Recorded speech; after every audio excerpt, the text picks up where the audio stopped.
Hi there, this is Trace Taylor with Battleground Media, and what I'm going to do today is we're going to do a little work on Cinema 4D, and we're just going to do the basics. I'm finding a lot of tutorials on how to make everything in the world, but I'm really not finding anything on the basics just to help people get started, so I figured I would just back up, go to the basics, and then move on from there. So all we're going to do is really just kind of cover some of the tools and how they work, and just kind of give you an idea to get you up and running if you've never used the program before. So first thing we're going to do is we're going to start off right here on the top. This is our stage here, or a viewport, whichever you want to call it. I call it a stage because I took Flash and back in school, and that's just kind of how I got used to calling everything. So right here, the whole basis of this all starts right here. These are the primitives, and as you can see here, when you click and hold, you have cube, sphere, cone, so on and so on, all the different shapes. And if you just click and let go, it drops a cube in, and here you can rotate it around. You can see that you're in a full 3D environment here, and then you can manipulate the cubes or primitives, whichever one you have in a multitude of ways. You can add as many shapes onto the stage as you want. You can drop in hundreds, thousands. I don't know why you would, but you can. And when you get them on the stage, right here in the object properties, here's where you can resize these. And it says here, size X, Y, and Z. These are your axes. And you can move all these down. Let's say, take them all down to 50 each. And to get the size that you want. The segments, I'll cover that right here in a second. And let's take this all back to 200. I'm just going to Command Z. I'm on a Mac here. I'm just going to Command Z everything back up. The box, as you can see here, has 6 sides, and in order to do anything with the objects, you have to make them editable. If you look right here on the top left, you have the 2 little globes here with the 2 arrows.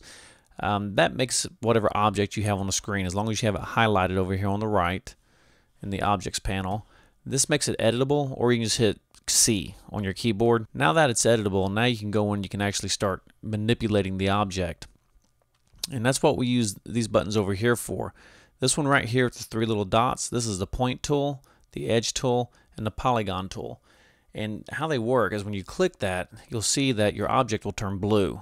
It'll outline blue. And as you move this across, you'll see it'll start highlighting sides. And if I click a side, it'll turn it yellow or gold, depending on how good your monitor is. On mine, it's gold. And now you can grab the handles and you can start moving and manipulating the object. And it works like this for every side once you make it editable, obviously. If you go to the edge tool, you can start clicking on the edges and start manipulating from the edge, start getting the shapes that you need. And then again, if you go to the point tool, you can actually click on points and move individual points. Start making all your shapes and stuff. And again, it's 3D. We'll render this out. I'm hitting Command R just to get a render in the viewport of what it looks like. So that's how that works with this tool here. So let's go ahead and get rid of this, delete that, and we'll move on to the next one. These are splines. What a spline is a spline is a shape, but there's nothing in it. If we drop in a circle spline, you can see here the line, but if we render this, there's nothing there. It doesn't have any geometry to work with. So if we click the circle and we move on to the next one up top, here under the NURBS section, we add an extrude NURBS. It'll drop into the objects panel, and what we have to do is take the circle and make it a child of the extrude NURBS. So if you click it and hold it, drag it up till the arrow points down and let go, now you can see we have some geometry. All it did was it extruded out that spline. I'll do a quick render so you can see what we have here. And it works the same way for all of them. Most of the splines work the same way. Okay, what we have over here, this next one, these are all of our NURBS, our lathe NURBS, sweep NURBS, and these are things that I'm going to go over more in other tutorials because I'm going to kind of just do one of the basics of everything. What the Hyper NURBS does is it smooths out your shapes, kind of takes care of sharp corners, stuff like that. Lathe NURBS, you see a lot of stuff on the internet about wine glasses. What they've done is they've done an outline, which you can do in here in Cinema 4D, but it's easier to do it in Illustrator and import it over. At that point, you add a lathe NURBS to it, and it'll complete the glass, kind of like a lathe. You can see here, it just goes around. It starts with one line, and it just completes all the way around. Sweep NURBS are really good because you add those to splines. If you need like a growing vine, you actually use a sweep NURB for that. Extrude NURBS, you've seen what they do. Bezier and Loft, I'll get into that. Loft NURBS, use them. You don't use them as much as you will the other ones. We'll get into all that stuff at a different tutorial. Now, dropped in a Hyper NURBS. Let's delete that out. Next thing we have here are we have Metaball, Array, Bully, Symmetry. Here again, these are things that we're going to go into differently. The ones that you will use, an array is basically exactly what it says it is.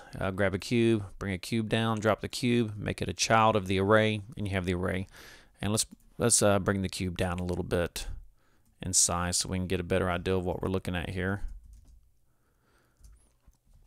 And you can see here the array, and then you can go into the array and you can adjust it, how many copies you want. We can keep adding to it. Let's flip this up. And the radius size, you can make it bigger, smaller. You can put as many cubes as you want in there to do whatever it is you need to do on it. You have other things here, frequency and amplitude. When I crank up the amplitude, you can see what's happening here. The array frequency, we'll crank that up also. To help move it, to get it out of being an exact straight line. A lot of times you just don't need an exact straight line. We'll get into more of that later on, more in depth. We'll move on, show you a couple more of what these do, kind of give you an idea of how these work. The bully we'll go into in a different tutorial. What you use a bully for, if you have like a square, a cube, and you need to take a section out of the cube, you'll use the bully to remove that part. A little hard to understand right now, but if you have a cube and you need to put a hole in it, you'll use the bully to put the hole in it.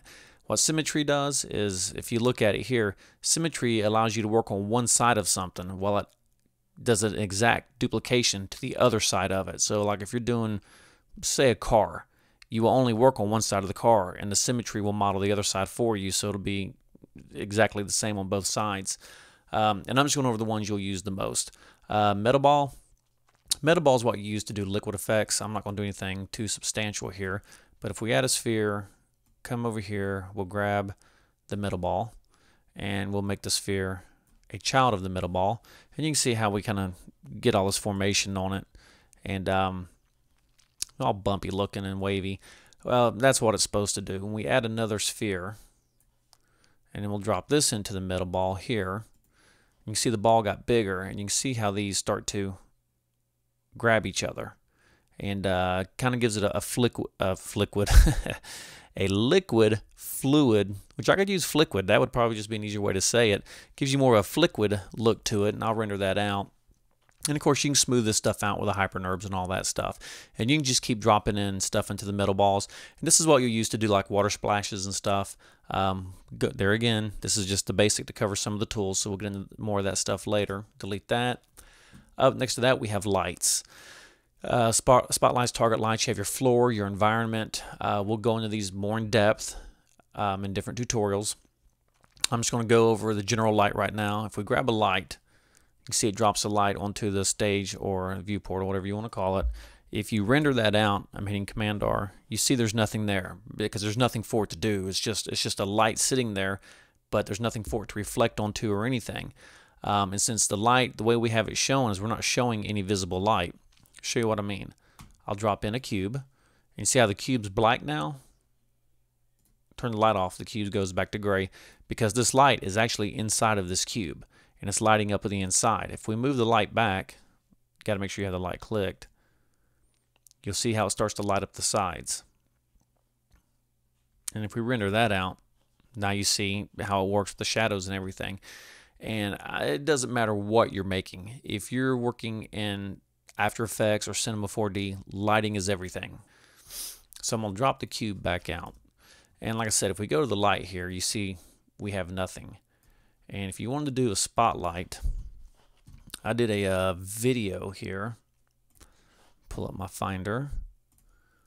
And let me find this file really quick. For a website client of mine, she wanted an animated header, and she wanted some spotlights in it. And so I did this in Cinema 4D, of course, which I do a lot of my flash stuff in Cinema 4D, my animations. And I made the little spotlights in Cinema 4D, and if you can see here the actual lighting itself as it goes across. the title of her business. And then of course the light particles, that's with the emitters, and that's something I will cover in a tutorial by itself after this one. Emitters are really cool, extremely helpful, and it just, man, you can't live without an emitter. Emitters are really nice. And all this was done in Cinema 4D. So how I made the light rays here, kind of what I just showed you a minute ago. Grab the light, and we're going to come down. We're going to take it off of an OmniLight, which OmniLight just lights pretty much everything evenly all the way across the area. We're going to turn it into a spotlight. And when I turn it into a spotlight and render it, you still don't see anything because we're still telling it no visible light. So we're going to turn our visible light on. We'll turn it to volumetric. Then we'll render that. And there's our light right there. You can see how it kind of fades off. It has the fall off. All that can be adjusted. The angle, you can make this longer and shorter, the inside and outside angle. Your visibility, here's your fall off and all that. Shadows, if you are wanting to cast shadows, you'll use shadow maps. When you have an object out there, and as the light passes over, it'll throw a shadow behind it. One thing you have to remember about shadows is it really eats up your processing power. The more complex and complicated the shadows, the longer the render time. So usually I just use Shadow Map Soft. It works pretty good. If you're doing turbulence, is pretty cool actually, which there's a million ways to make smoke and stuff and all that in here. I like turbulence. Let me just render this out real quick. So you kind of get that soft, smoky feel, like smoke passing through the light. If you're doing a spotlight scene or anything and you need lights, that's an easy way to do it, to where the only really visible light you have is what's coming through the lights. If you need to add smoke to it, this is just an easy way to do it without having to actually go in and make smoke and try to make it look realistic. You can use the soft turbulence. Of course, you have multiple different ones. Here's hard turbulence, a little rougher looking, wavy turbulence. Yeah, it all looks like smoke. But this is just an easy thing to do if you're doing like a picture and you got a concert scene or whatever, and you got that stuff coming down, the lights coming down, and you want to smoke the area up a little bit. Let's go ahead and just shut this back off. Let's go to none. Now here you have your lenses. And what this is if you, let's just add let's put a blue one on there. It's a flare is what it is. Flares are great to use. There's a million things to use them for, especially when you're using the emitters. Really nice to use them. Go back to details, general. Let's turn this to Omni and render, and there's the flare. Now obviously you have to go in and you have to make adjustments here, you know, the brightness, the scale, and everything else to start getting them to look how you want them to look. Let's turn this to boom, boom, boom, none, boink, and there's your flare there. And of course, like I said, you can control the size of everything and how it all looks. When you go back into the lenses, there's quite a few flares in here that you can use for different things. I got a tutorial. Well, I've done it. I haven't done the tutorial. I did one on After Effects, you know, with a planet and a rotating moon. Well, I did this one a little deeper. It's got a moon, of course, the Earth, and it has the sun, and it has this big spaceship out there with other ships, you know, interacting with it. It takes forever to render. That's the only reason why I haven't got it up. And I used a sun flare out of here. They're really good flares, very realistic looking, work great in your projects. But let's move on. Back to the lights. Let me just delete this light out real quick. Delete. Other things in here we'll go through. Here's your cameras, your sky environment, which you'll use for reflections and stuff. I'll cover that later. It's just trying to keep this one simple. And then here we have deformers. These work pretty simple. Drop in a cube, boink. Don't ask me what's up with the boinks. I have no idea. And we'll use an explosion deformer. And what'll happen here is, let's go to the explosion strength. You can see how it makes it explode. Now, the other things you're making, the other objects, like we're using the NURBs, you're making what you needed to smooth out or whatever. You would make the cube a child of the NURB. Here we're doing it backwards. We're actually making the explosion, telling the explosion that it needs to explode the cube. So the explosion becomes the child. And if you look, we only have, if you turn the strength up, that's what causes the explosion. And this is keyframeable, by the way. I'll show you that here in a second. But if you look, we only got the 6 sides of the cube exploding out. Well, how do I get more pieces? Well, that's pretty easy. Go back to the cube, and the cube has 6 sides. If you look at the axes here, X, Y, and Z, it only has one segment, which is this white line right here. So to get more of an explosion effect, we need to increase the segments, and we need to increase it on all the axes evenly. Well, you don't have to, but it will look better. So let's go 10, and you'll see here, now I have 10 segments here. Let's go to the y-axis, 10. I got 10 across, and now we've got to get the z-axis. Now when we go back to the explosion and we crank up the strength, now we have a lot more pieces. And what I mean by keyframing is essential in any animation. You have to keyframe your animation, just like you do in After Effects if you do use After Effects. What we'll do is we'll go over here to the strength and make sure that our CTI, current time indicator, is at 0, and I'm on a max, so Control, click the little circle right next to it, and then it'll turn red, and you'll see here that we have a blue keyframe here now. Now it's still not going to do anything because as far as it knows, it's been keyframed at 0%. So we'll go out to, we'll just say 30, and we'll change this number right here to, we'll just change it to 10, and we'll add another keyframe to it.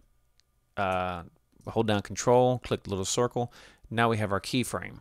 So now when we render this out, when we play it, it'll and then of course we've told it to stop at 30 frames, so that's as far as it'll go. And that's how you use explosion. And most of these work pretty much the same way. You have bend, twist, taper, bulge. They all work pretty much the same way. Let's delete all that out. Now here at the end, here we have the emitters. And I'm going to do this one just totally separate so I can go through all these a little bit and explain how it works. And it'll probably be the next tutorial I do. This was just a basic one to get you up and running on certain things. And that's kind of it. I'll come back and do the emitter one, and I'll hit some of the stuff more in depth. The tools, if you do have Cinema 4D or just got it, if you put your mouse over these, if you look down at the bottom left corner, well, not there, but right here, it'll actually tell you what you're using. Live selection, the move tool gives you the shortcut, which is E, the scale tool, the rotate tool, and it does the same thing over here, the polygon tool, edge tool, so on and so on. Your editing, make object editable, C, which you'll use that mostly instead of clicking that, just hit the C key. And that's pretty much it for this one. Next one I'm going to do is over the emitter, and then we'll move on to other tools and get things going a little heavier. But this is just a jumping off point. Cinema 4D is a huge program, as is Maya or 3ds Max, and it takes a long time to learn how to use them proficiently. It's nothing you're going to jump into and start, making dinosaurs and stuff. It simply doesn't work that way. These are complicated programs. Cinema 4D, when I was in school, this is the one we learned on, and I've used Maya. I've not used 3ds Max. And Cinema 4D is simpler to understand than Maya is. They all have their pluses and their minuses. One of the big pluses of Cinema 4D is MoGraph. MoGraph is fantastic, and I'm using Cinema 4D 11. They have Cinema 4D 12 out, which is actually quite a substantial upgrade from mine, and that's well, actually I was going to move to 12, but from what I understand, they are now getting ready to release Cinema 4D 13. And from what I understand, again, it's pretty substantial over 12. So I'm just going to kind of hold out to see what 13 has before I jump up from 11. So that's pretty much it right now. Hope you enjoyed this. This is just the basics to cover things. If you do have any questions on certain things, you can go to my YouTube channel and you can reach me through there, or you can go to our website, which is www.battleground-media.com. I have the tutorials on YouTube and on Battleground, and there'll be a lot more to come. It's been kind of slow getting started because I am also a website designer, and I've been pretty busy doing that as of late. So my apologies for the slow tutorials, but if you do have any questions, by all means, you can reach me through the website, or you can reach me through our YouTube channel, and I'll do my best to answer them. I'll hope to talk to you guys later. Bye-bye.